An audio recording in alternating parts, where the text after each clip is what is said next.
మన పండుగలంటే కేవలం ఆచారాలేనా, లేకపోతే వాటి వెనక ఈ విశ్వానికి సంబంధించిన పెద్ద పెద్ద రహస్యాలేమైనా దాగి ఉన్నాయా? ఎప్పుడైనా అనిపించిందా? ఈరోజు మనం నాగుల చవితి గురించి మాట్లాడుకుందాం. ఇందులో దాగి ఉన్న కొన్ని అద్భుతమైన విషయాలు తెలుసుకుందాం. ఇది మనల్ని మన భూమికి, ఆకాశంలోని నక్షత్రాలకి కనెక్ట్ చేసే ఒక స్పెషల్ ఫెస్టివల్ అన్నమాట. నాగుల చవితి అనగానే మనందరికీ టక్కున గుర్తొచ్చేది పుట్టలో పాలు పోయడమే కదా. ఇది మనం తరతరాలుగా చూస్తున్న ఒక సంప్రదాయం. కానీ ఎప్పుడైనా ఆలోచించారా, ఇది కేవలం ఒక మామూలు పూజ మాత్రమేనా, లేకపోతే ఈ ఆచారం వెనక మనకు తెలియని ఇంకేదైనా లోతైన అర్థముందా? ఒక్కసారి ఊహించుకోండి, మన పండుగలు, మన ఆచారాలు అవన్నీ ఒక సీక్రెట్ కోడ్ లాంటివని. మన పూర్వీకులు అంటే ప్రాచీన ఋషులు నాగుల చవితిని కూడా అలాంటి ఒక సంకేతంగానే చూశారు.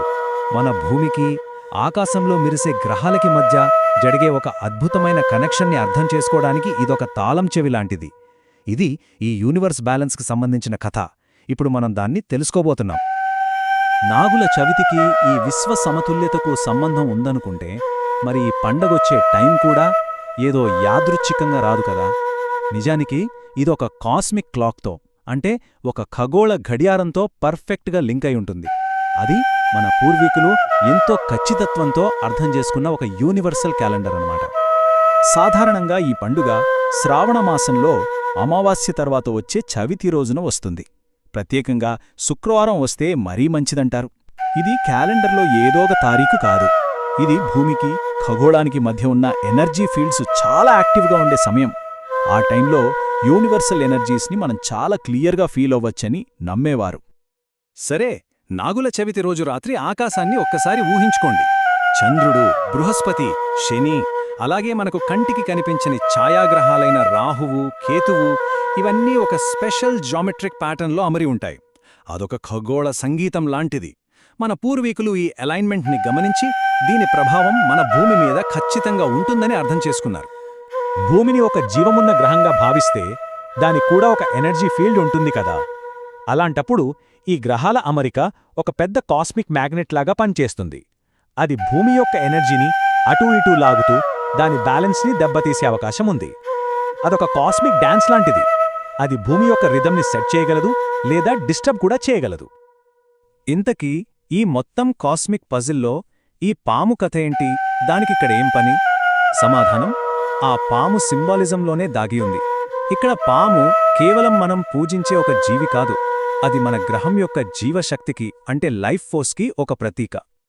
అలా చుట్టలు చుట్టుకున్న పాము భూమిలో దాగి ఉన్న కుండలిని శక్తికి ఒక పవర్ఫుల్ సింబల్. పాము అలా మెలకలు తిరుగుతూ వెళ్తుంది కదా, అది మన భూమి లోపల ప్రవహించే ఎనర్జీ కరెంట్స్ని, అంటే శక్తి నాడుల్ని సూచిస్తుంది. సో మనం పాముని పూజించినప్పుడు నిజానికి మనం మన భూమాత యొక్క పవిత్ర శక్తికే నమస్కరిస్తున్నామన్నమాట. ఇక్కడే మన పూర్వీకుల జ్ఞానం ఎంత గొప్పదో మనకు అర్థమవుతుంది. నాగుల చవితి అనేది ఏదో గుడ్డిగా ఫాలో అయ్యే సంప్రదాయం కాదు, అదొక పక్కా సైంటిఫిక్ ప్రాసెస్. ఈ విశ్వంతో మనం ఎలా కనెక్ట్ అవ్వాలో డిజైన్ చేసిన ఒక స్పిరిచువల్ టెక్నాలజీ. మన పూర్వీకులు ఒక రకంగా చెప్పాలంటే వాళ్లే మొదటి కాస్మిక్ సైంటిస్టులు. వాళ్ళు నక్షత్రాలను గమనించేవారు, భూమిని స్టడీ చేసేవారు, ఈ జ్ఞానాన్ని కాపాడే గార్డియన్స్ లాంటివాళ్లు.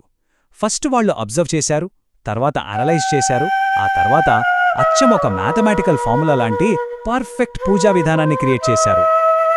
పాలు పవిత్రతకు, పోషణకు గుర్తు. పసుపు అది ఒక ప్యూరిఫైయర్ లాంటిది, ఎనర్జీని క్లెన్స్ చేస్తుంది. ఇక మంచి సువాసన ఉండే పువ్వులు, అవి మనల్ని ప్రకృతితో కనెక్ట్ చేస్తాయి.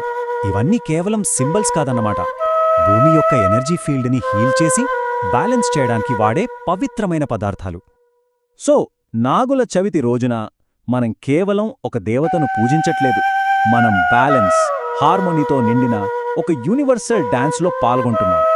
ఒక చిన్న గడ్డిపోచ దగ్గర నుంచి ఎక్కడో దూరంగా ఉన్న నక్షత్రం వరకు ఈ సృష్టిలో ప్రతి దానితో మనకు విడదీయరాని బంధముందని గుర్తు చేసుకుంటున్నాం. ఫైనల్గా చూస్తే నాగుల చవితి అనేది మన పూర్వీకుల అపారమైన జ్ఞానానికి ఒక పెద్ద నిదర్శనం. మనం ఈ విశ్వం నుంచి వేరు కాదు, ఈ గ్రాండ్ డిజైన్లో మనము ఒక భాగమే అని గుర్తుచేస్తుంది. సర్వజీవరాశిని నిలబెట్టే ఆ పవిత్రమైన బ్యాలెన్స్ని సెలబ్రేట్ చేసుకునే పండుగే ఇది. మనం నెక్స్ట్ టైం రాత్రిపూట ఆకాశం వైపు చూసినప్పుడు నాగుల చవితి వెనుకున్న ఈ ప్రాచీన జ్ఞానాన్ని గుర్తు చేసుకుందాం. మన కళ్ల ముందే ఇంకా ఎన్ని అద్భుతమైన రహస్యాలు దాగి ఉన్నాయో వాటిని మళ్ళీ మనం కనుక్కోగలమా అని మనల్ని మనం ప్రశ్నించుకుందాం. బహుశా సమాధానాలు మనలోనే, మన స్టార్డస్ట్ సోల్స్లోని జ్ఞాపకాలలో దాగి ఉన్నాయేమో.